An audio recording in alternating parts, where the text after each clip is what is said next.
here because we're looking at maybe the biggest scandal in the history of the FBI. We're looking at the use of the FBI to interfere in a presidential election. We're looking at the use of the FBI to lie to the FISA court, to so misrepresent facts, statements, and other material to this court that the court had to issue a statement saying that they could not trust the FBI, not only in this case, but in potentially every other case going forward. Absolutely unbelievable, unprecedented for a court to issue a rebuke of this nature. And I have to say, the fact that my Democrat colleagues wanted to shrug and move on in the face of this kind of interference, this kind of inappropriate behavior, this abuse of power, which is what it is really extraordinary. And of course, the individual we have before us today has an entire report written by the IG about how he lied repeatedly. And so that's why we're here. And by the way, now that we're in the middle of another election, the outcome of which is still disputed and unknown, and people are wondering why is it that so many Americans don't have trust in the electoral process? This is why they don't have trust in the electoral process. This is why. It's because we've seen instance after instance of the abuse of the institutions of this country to try to interfere with the voice and the will of we the people. Signed off on a renewal application for the Carter Page FISA warrant on June 28, 2017. Isn't that correct? That's correct. Now, by January of 2017, the FBI had identified and interviewed Christopher Steele's primary subsource. Isn't that correct? That is correct. And those interviews cast serious doubts on the accuracy of the Steele dossier, to put it mildly. Isn't that correct? I know that now, yes. I don't know Christopher Steele. I've never met Christopher Steele. You personally. Ann Comey, you don't talk to Chris Steele. You don't even ask questions about where he got his information. Had you done that, you would have found that he got it from Danchenko. Danchenko's a jellyhead. Okay, he doesn't know what he's talking about. And it all would have come apart. The FBI didn't even try here, the people making the decisions. You wanted to investigate Trump. I mean, this is a nominee for President of the United States. Flynn investigation. As you know, the FBI team investigating General Flynn prepared a memo dated January 4th, 2017, to close the investigation into Flynn as lacking any basis to continue. The FBI had investigated and failed to find any derogatory information about General Flynn and determined he was no longer a viable candidate for investigation. But then, according to Peter Strzok, the seventh floor, the top brass at the FBI intervened to keep the investigation open. Were you the one who made the decision to keep the investigation open? I don't remember making that decision, but I certainly supported keeping the case open. I don't remember being the person that made that phone call, but I think that it was the right move to continue investigating once we had uncovered the information that we found. So despite the fact that the career investigators concluded that there was no basis and no derogatory information and recommended closing it, you made the decision, or at least you agreed with the decision to keep the investigation open on what basis? Well, I don't know that, I don't recall that the investigators determined there was no basis to continue. My recollection from the conversations we were having about the Flynn case. The memo is a memo to close the investigation because it could not find any, quote, derogatory information about Flynn, and he was, quote, no longer a viable candidate for investigation. That's not ambiguous, is it? No, that's not the same as what you said before. And I, of course, don't have that memo in front of me, but our feeling at that time was that we had found very little, if any, incriminating evidence about General Flynn until, of course, we found potentially very incriminating evidence about him. So was Peter Strzok your main source of information? Peter Strzok was one of many sources of information. I met very regularly with Mr. Steinbach, Mr. Priestep, our general counsel, deputy general counsel. There were quite a few people involved. That General Flynn might be having inappropriate contacts with Russia. That's why we opened the case. Inappropriate. So the only basis, this is a decorated three-star general. The only basis that was put forward for what I think was a bogus political persecution and prosecution was an alleged violation of the Logan Act, which has never been used to prosecute anybody in the history of the Department of Justice. We're talking about a conversation between General Flynn and the Russian ambassador after the election, while he's the national security advisor and waiting. Mr. McCabe, yesterday on MSNBC, Ben Rhodes, the former deputy national security advisor to President Obama, said that foreign leaders are already having conversations with Joe Biden, quote, talking about the agenda they're going to pursue January 20th. Mr. McCabe, based on that testimony, do you believe Joe Biden is violating the Logan Act? I am not prepared to take your statement on faith. And transitions are set up to be the most efficient way possible to hand over this massive apparatus of the U.S. government from one president to another so that we can have as seamless a transition as possible to January 20th. If it is correct that I am accurately quoting it, something the Department of Justice frequently did wrong in this investigation, if that is what Ben Rhodes said, if Joe Biden is talking with foreign leaders right now, does it violate the Logan Act, yes or no? I'm not going to opine on a hypothetical question about what the Biden campaign. He is talking with foreign leaders, and it doesn't violate the Logan Act because the Logan Act is unconstitutional, which is why it's never been used to prosecute anyone.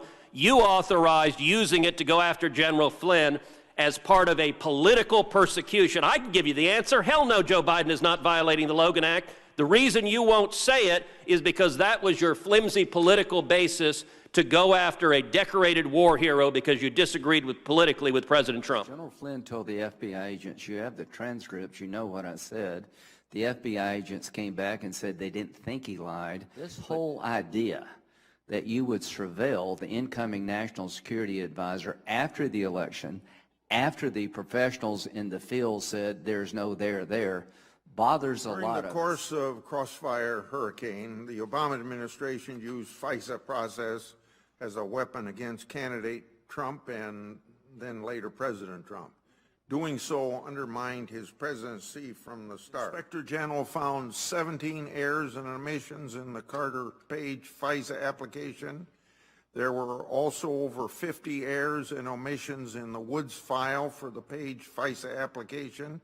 In light of these overwhelming mistakes, the obvious lack of evidence, and the failure to fully apprise the FISA court of relevant exculpatory facts, the investigation simply didn't have foundation to proceed. All of these critical mistakes and failures that have tarnished the FBI for probably years to come. According to the Inspector General, the Steele dossier was central and essential to the Carter Page FISAs. However, according to your testimony before the House Intelligence Committee, the dossier wasn't fully vetted and corroborated before it was used in the FISA application.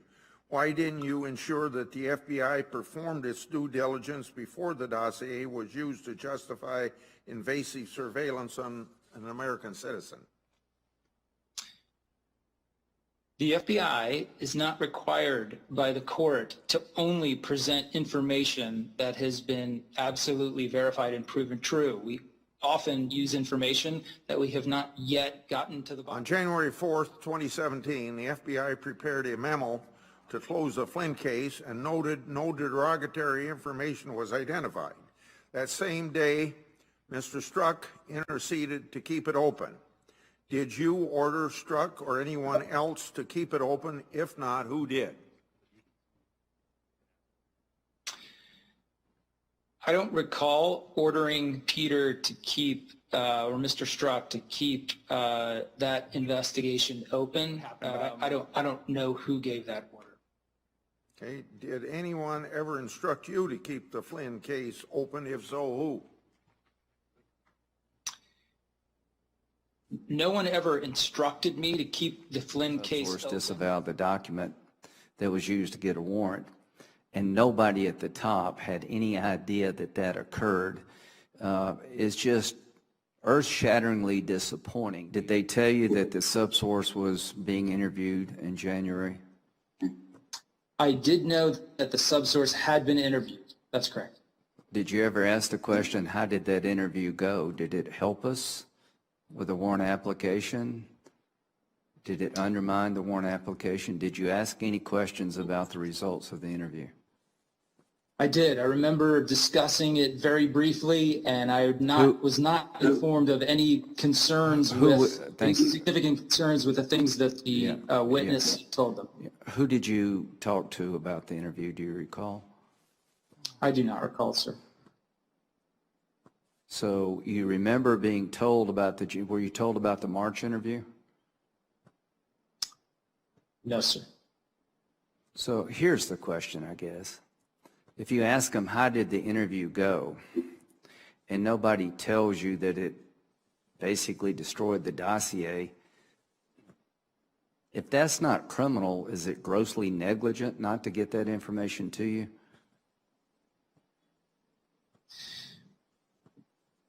I think that the case team should have had much more detailed conversation within themselves and also with the department. About how unreliable the dossier is. You don't want to see it as being unreliable. Now, you're in charge, the number 2 guy, of one of the most consequential investigations in the history of the FBI.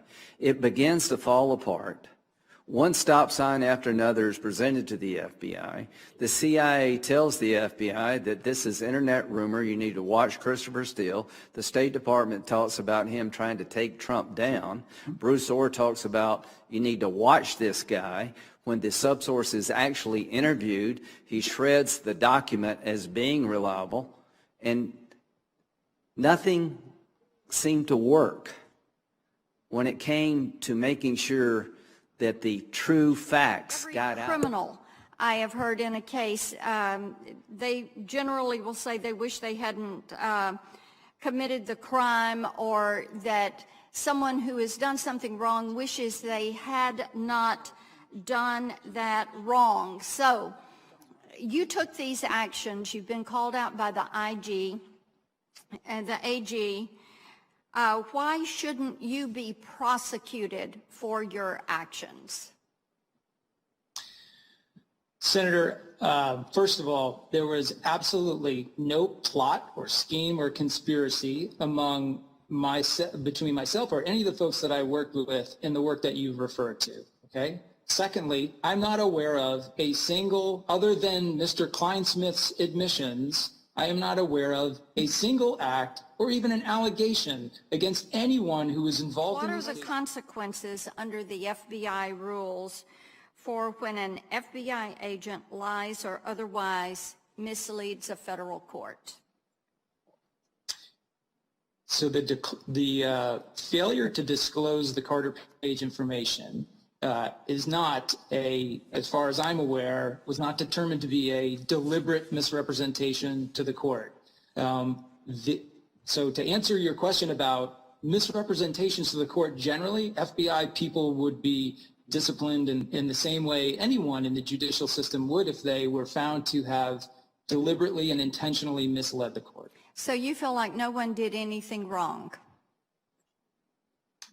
I am simply following the findings of the Inspector General, which documented Mr. Kleinsmith's intentional acts, but failed to find any evidence, documentary or testimonial, to indicate that the other mistakes in the FISA package were the result of intentional misconduct. Do you think you were wrongly fired? Yes. Yes, I do think I was wrongly fired. And yes. You think you did nothing wrong? That's correct. And they're thinking, how did these guys make it through the birth canal? Yeah. That's all I got, Mr. Chairman.